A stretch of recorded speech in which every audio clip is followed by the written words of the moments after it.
하나님을 전혀 모르는 이방인이건 하나님의 선택된 백성됨의 자긍심을 가진 유대인이건 범죄로 인해서 하나님의 영광을 잃어버리고 어디 캄캄한 절망의 심판을 기다릴 수밖에 없는 비극적인 운명에 처한 인류에게 오늘 본문부터는 서서히 광명이 밝아오는 하나님의 긍휼과 사랑이 나타남을 보게 됩니다.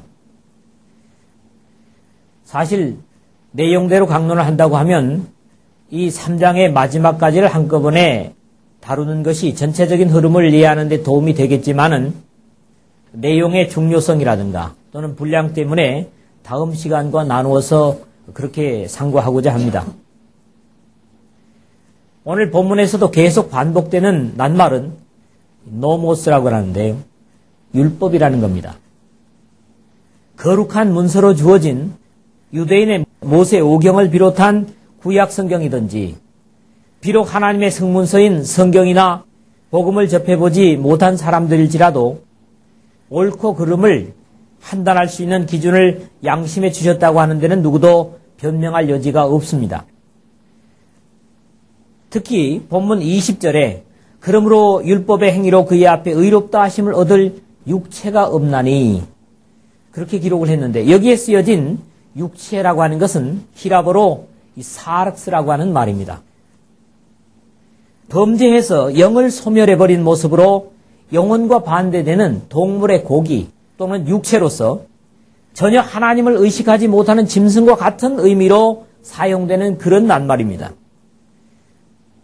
인간 자체 속에는 조금의 기대나 소망의 여지가 남아있지 못하기 때문에 그래도 인간 본성에 대해서 고민하는 사람들은 이 죄의 고뇌에서 자유하고자 발버둥 쳐보지만은 마치 고삐에 매인 짐승이 마음대로 다닐 수 없는 것처럼 죄의 깊은 뿌리, 즉 마귀의 권세를 스스로의 힘으로는 절대로 빠져나올 수 없는 비참한 존재가 되고만 그런 것이 본래 거룩한 하나님의 형상으로 지음을 받았지만은 범죄해서 그 영광을 잃어버린 인간의 모습이 된 것입니다. 인간의 한계는 이렇지만 이런 절망과 좌절의 상태로 버려두실 하나님이 아니시기 때문에 주님은 창세전부터 비록 범죄한 사람들이지만 구원의 길을 예비하신 것입니다. 주님 안에 있는 우리가 하나님의 은혜를 받는 것은 지금 이 순간이 아니라 이미 영원 전부터임을 우리는 알아야 됩니다. 은혜를 받고 계십니까? 그러면은 그런 것도 같습니다. 은혜를 받았습니까? 예, 그런 것도 같습니다.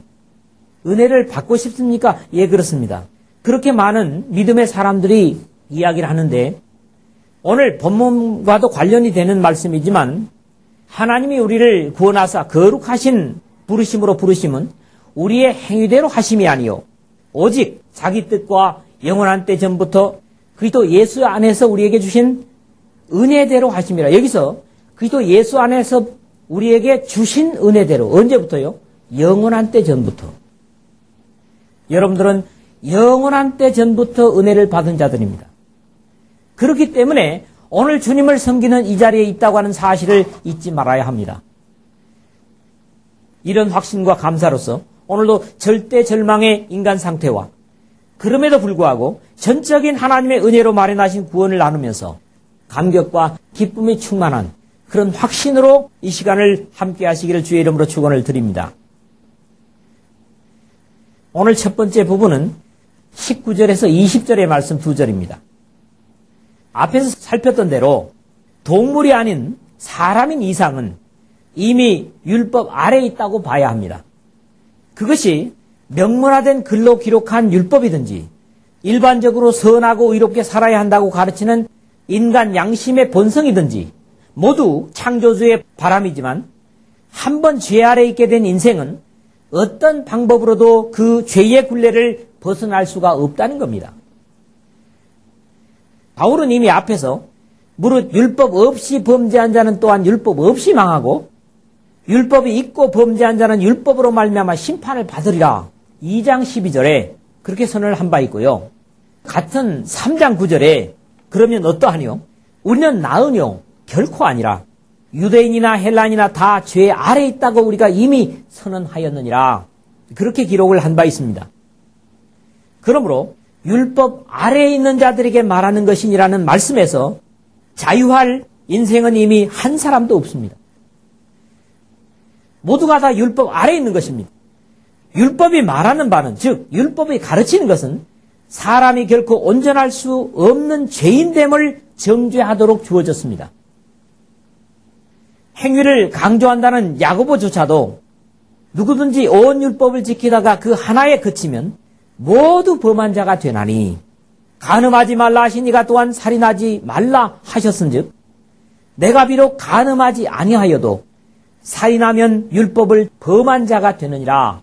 야고보서 2장 10절에 11절에 그렇게 지적을 하므로 율법의 행위로 그의 앞에 의롭다 하심을 얻을 육체가 없나니라는 오늘 본문의 20절에 바울의 주장과 같은 내용을 말하고 있습니다.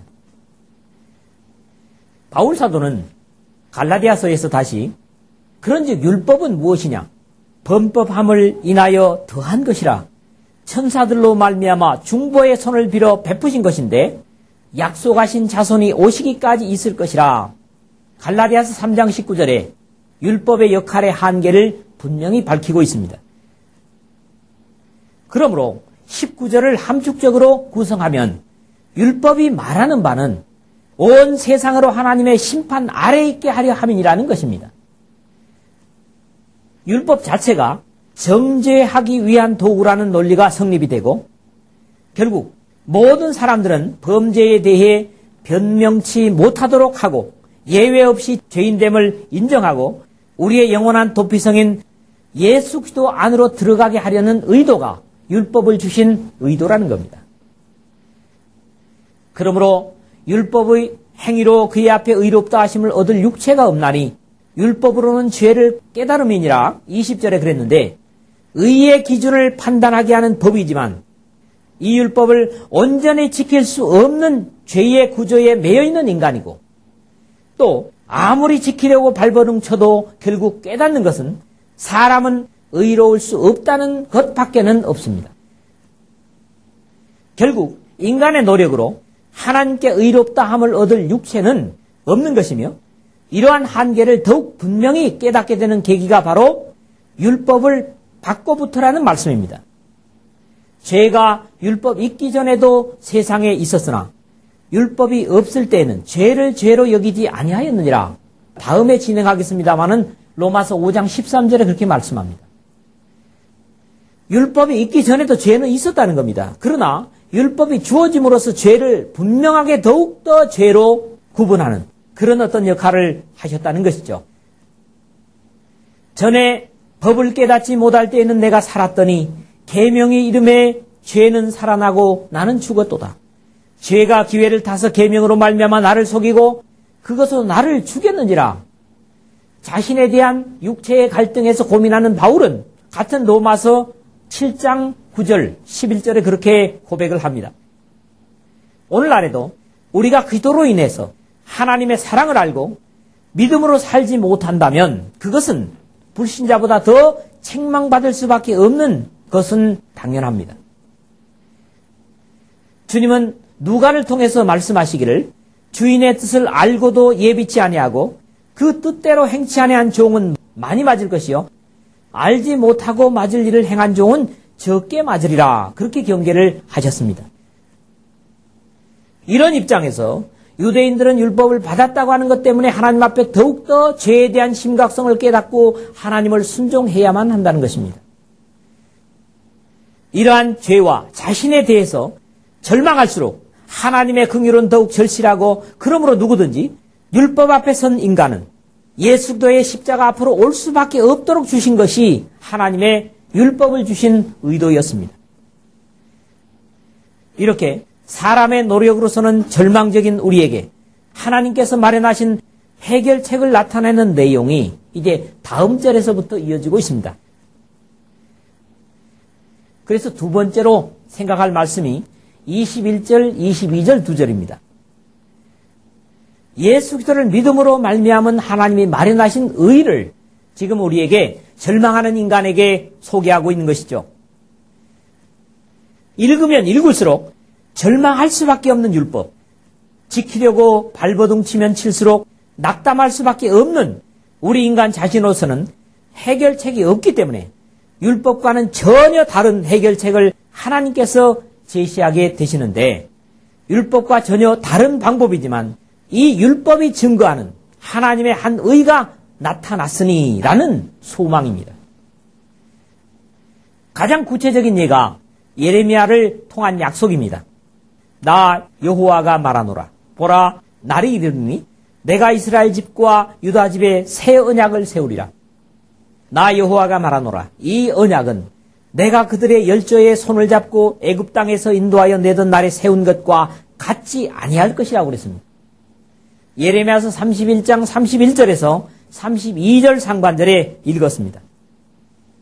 아직도 많은 사람들이 하나님께서 주신 이 구원의 새 언약을 옛 언약인 율법의 연장선상 정도로 생각을 하고 여전히 율법적인 요소와 뒤섞어서 혼란을 겪고 있는 경우가 들어있는 것 같습니다. 그러나 이 언약은 분명히 애굽에서 빠져나와서 홍해를 건너서 시내산에서 이스라엘과 더불어 세운 언약과는 전혀 다른 새 언약임을 알아야 합니다. 주님께서도 직접 말씀하시기를 이 잔은 내 피로 세우는 새 언약이니 곧 너희를 위하여 붓는 것이라. 누가복음 22장 20절에 그렇게 말씀을 하시는데요. 율법 속에 사람들이 스스로 준비했던 제물들은 자신의 죄를 온전히 해결할 수 없었기 때문에 이제는 하나님께서 스스로 준비하신 영원한 속죄의 제물로 마련하신 것이 곧 하나님의 의를 나타내는 것이라는 말씀입니다. 그래서 다음 주에 연이어 생각하겠지만은 이 예수님을 하나님이 그의 피로 인하여 믿음으로 말미암는 화목제물로 세우셨으니 이는 하나님께서 길이 참으시는 중에 전에 지은 죄를 간과하심으로 자기의 의로우심을 나타내려 하심이니 곧 이때에 자기의 의로우심을 나타내사 자기도 의로우시며 또한 예수 믿는 자를 의롭다 하려 하심이니라. 25절 26절에 그렇게 기록을 했습니다. 더 자세한 것은 계속 나누게 되겠지만은 하나님께서 자기의 의로우심을 스스로 나타내시고 인간의 절망적인 죄를 해결하기 위한 유일한 방법이 바로 예수 그리스도의 대속의 십자가라는 겁니다.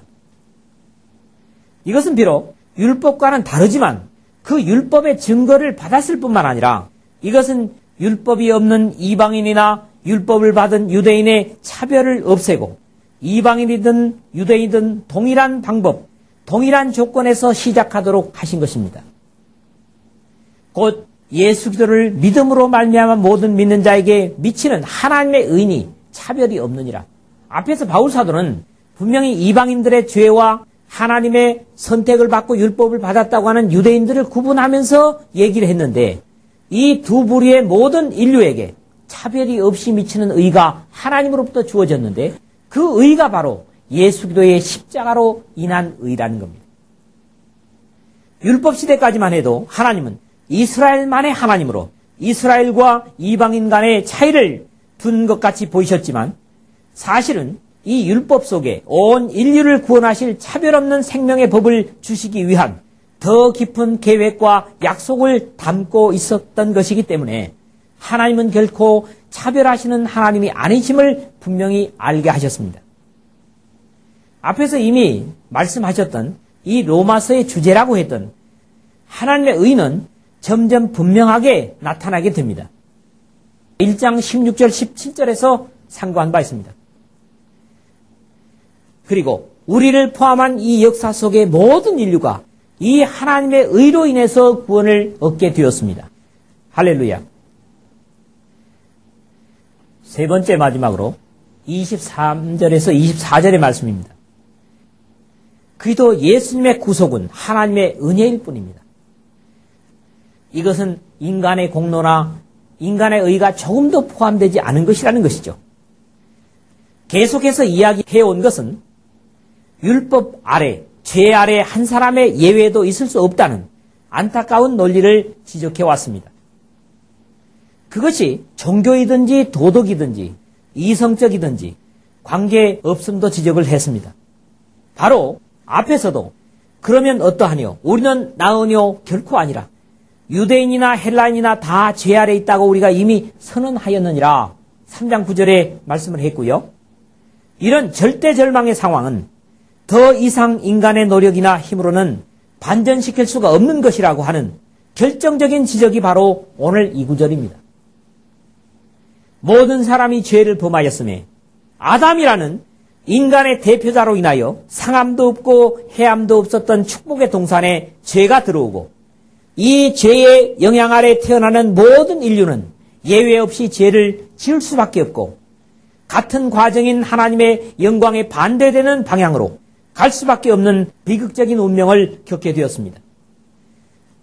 인류의 죄의 통로가 된 아담을 이야기하면서 이러므로 한 사람으로 말미암아 죄가 세상에 들어오고 죄로 말미암아 사망이 왔나니 이와 같이 모든 사람이 죄를 지었으므로 사망이 모든 사람에게 이르렀느니라. 같은 로마서 5장 12절에 지적을 하고 여기에 대한 반전도 한 사람으로 이루어질 것을 가르치고 있는 것입니다. 죄의 통로는 바로 인류의 첫 조상이었던 아담으로 말미암아 죄가 세상에 들어왔다. 그리고 그 죄의 통로로 모든 사람은 죄에 오염되게 됐다. 그런데 그 죄를 반전시키는 것도 바로 한 사람, 죄 없으신 예수 그리스도를 통해서 온 인류를 회복시킨다고 하는 그런 귀중한 약속이 여기에 담겨 있는 것입니다. 그러나 이 은사는 그 범죄와 같지 아니하니 곧 한 사람의 범죄를 인하여 많은 사람이 죽었은즉 더욱 하나님의 은혜와 또는 한 사람 예수 그리스도의 은혜로 말미암아 선물이 많은 사람에게 넘쳤으리라. 로마서 5장 15절에도 같은 말씀합니다. 여기서 많은 사람 대 한 사람, 이것이 범죄에서나 회복에서나 같이 적용이 되는 것을 본다고 하는 것입니다. 한 가지 지적하고 싶은 것은 오늘 내가 형벌받는 것은 나의 죄 때문에 죽는다는 사실을 지나치지 말아야 한다는 겁니다. 비록 아담이라는 사람으로 죄가 들어오고 나도 죄를 지을 수밖에 없지만 하나님은 나에게서 아담의 죄를 묻고 찾으시는 것이 아니라 오늘 나의 죄 때문에 죽을 수밖에 없다는 사실을 우리가 알아야 됩니다. 구약 율법의 가장 중요한 기준인 신명기에서도 아비는 그 자식을 인하여 죽임을 당치 않을 것이요 자식들은 그 아비를 인하여 죽임을 당치 않을 것이라. 각 사람은 자기 죄의 죽임을 당할 것이니라. 24장 16절에 그렇게 기록을 하였고요. 나중에 왕국에 보면 아마샤라고 하는 왕도 부왕을 죽인 원수들을 죽이면서도 이 신명기서의 원리를 그대로 받아들입니다. 저희 자녀는 죽이지 아니하였으니 이는 모세 율법책에 기록한 대로 함이라. 곧 여호와께서 명하여 이르시기를 자녀로 인하여 아비를 죽이지 말 것이요 아비로 인하여 자녀를 죽이지 말 것이라. 오직 각 사람은 자기의 죄로 인하여 죽을 것이니라 하였더라. 역대하 25장 4절입니다. 이것은 단순히 육체적인 죽음뿐만 아니라 이 원리는 모든 성경 속에 줄기차게 흐르고 있습니다. 죄는 그 성격상 자신의 죄를 다른 대상에게 전가하려는 또 다른 사악함을 가지고 이것이 밤낮 참소하는 마귀의 속성입니다. 그래서 최초로 범죄했던 아담조차도 당신께서 나에게 주어서 함께 있게 한 저 여자가 라고 하는 자기의 죄를 아내인 하와에게 전가하는 모습을 볼 수 있다는 거지요. 그러므로 죄의 전가는 바로 마귀의 속성이지 하나님의 속성이 아닙니다. 하나님께서는 절대 공의로우신 분이시기 때문에 각 사람의 죄를 당사자에게 찾으시는 분이십니다. 이런 입장에서 오늘 내가 죽고 형벌을 당하는 것은 내가 죄를 범하였기 때문입니다. 이러한 사상은 구약의 에스겔 18장과 33장에서도 토론되었던 그런 말씀인데요. 너희가 이스라엘 땅에 대한 속담에 이르기를 아비가 신포도를 먹었으므로 아들의 이가 시다고 하면 어찌미뇨. 나 주 여호와가 말하노라. 내가 나의 삶을 두고 맹세하노니 너희가 이스라엘 가운데서 다시는 이 속담을 쓰지 못하게 되리라. 모든 영혼이 다 내게 속한지라. 아비의 영혼이 내게 속한 같이 아들의 영혼도 내게 속하였나니 범죄하는 그 영혼이 죽으리라.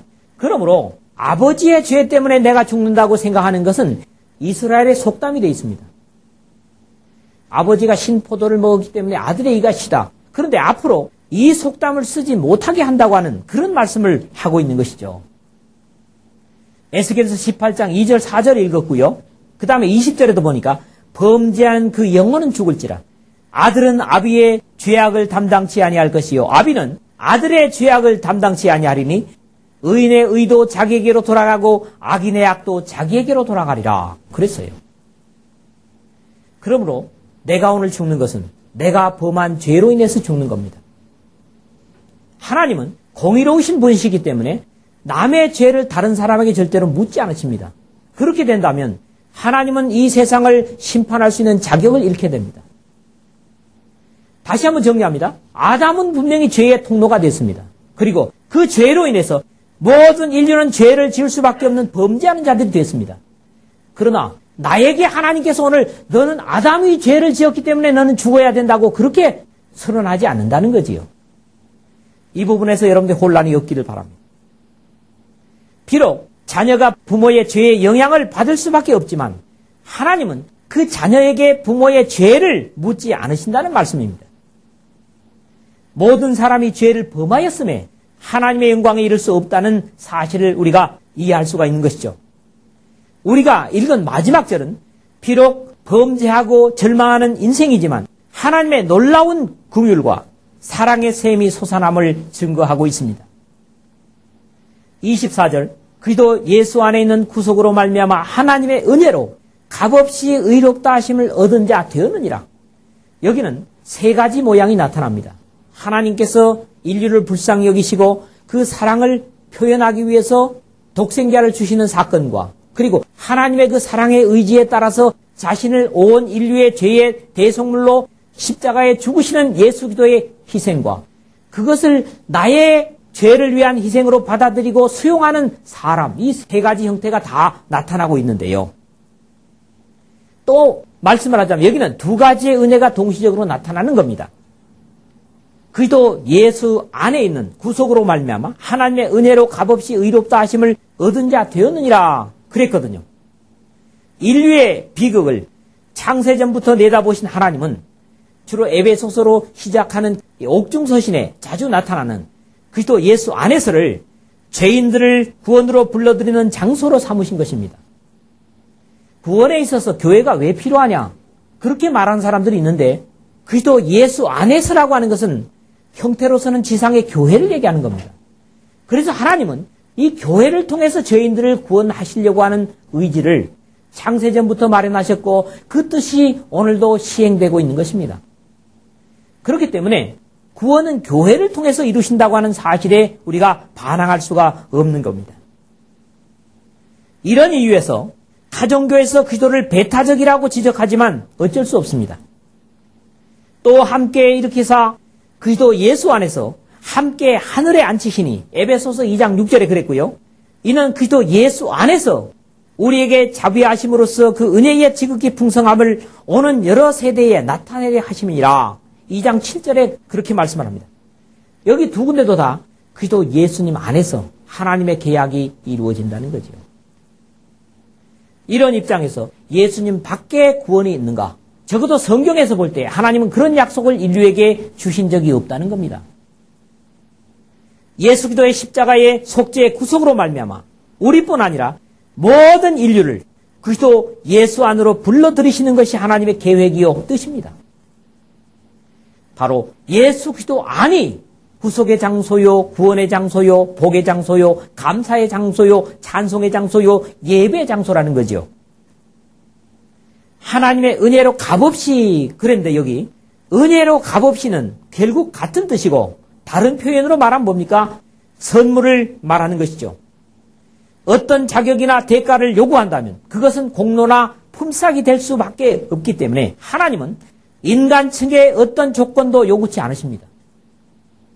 그렇기 때문에 유대인이나 헬라인뿐만 아니라 대한민국 사람이나 필리핀 사람이나 인류 모든 나라의 모든 혈통의 모든 민족의 조건에 상관없이 우리를 그 예수 그리스도 안으로 부르시는 겁니다. 만일 은혜로 된 것이면 행위로 말미암지 않음이니 그렇지 않으면 은혜가 은혜되지 못하느니라 로마서 11장 6절에 그렇게 말씀을 하십니다.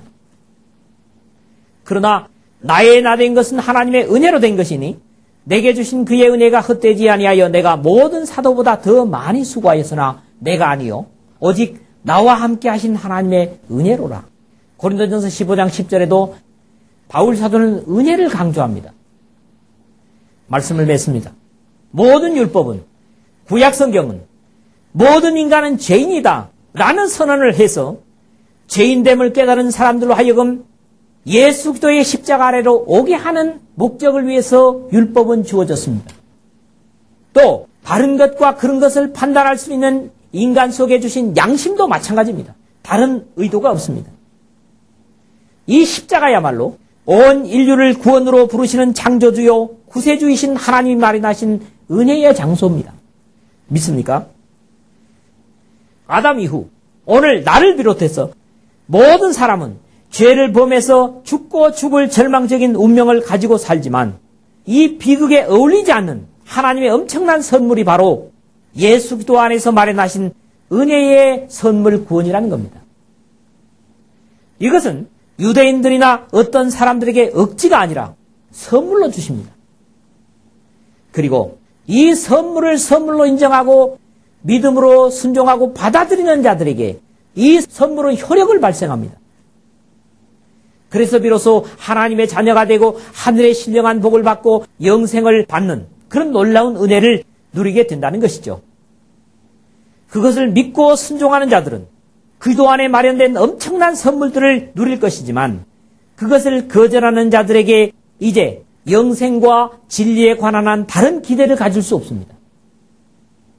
예수님의 이 십자가의 은혜를 거절하는 이상 어떤 조건도 다른 조건은 하나님께서 주신 구원의 조건이 없다는 겁니다. 그래서 이 진리에 대해서 세상의 다른 종교인들은 뭘 하기를 너무 기독교는 독선적이다. 아닙니다. 이 창조주요, 이 우주의 주인이신 하나님이 마련하신 방법이기 때문에 이것을 우리가 거절할 수가 없기 때문에 우리는 이렇게 말하는 것입니다. 그래서 우리는 1장의 주제로 다시 돌아가서 이 말씀을 마무리합니다. 복음에는 하나님의 의가 나타나서 믿음으로 믿음에 이르게 하나니 기록된 바 오직 의인은 믿음으로 말미암아 살리라 함과 같으니라. 1장 17절이죠. 하나님께서 절망하는 인간을 위해서 마련하신 이 복음이야말로 온 인류를 구원하실 유일한 방책이요 방법이라는 겁니다. 그리고 이 복음 속에 나타난 하나님의 의는 그것을 사모하고 순종하는 모든 사람들이 다 민족에 상관없이 인종에 상관없이 언어에 상관없이 받아 누리게 하신 것이 하나님의 선물이라는 것입니다. 오늘도 이 선물을 여러분들이 받아 누리고 있습니다. 또 많은 아직도 하나님의 이 은혜를 깨닫지 못하는 많은 영혼들이 이 선물을 받아 누리시기를 바랍니다. 생명의 약속, 은혜의 약속, 이 역사 속의 유일한 약속, 이 약속을 가진 여러분들이 이 귀한 약속에 부끄럼 없이 살고 또 이 귀한 약속을 더 많은 사람들에게 나눌 수 있도록 복음의 은혜, 예수님의 십자가를 증거하는 삶을 주님 오실 때까지 지속할 수 있는 저와 여러분 되시기를 주의 이름으로 부탁을 드립니다.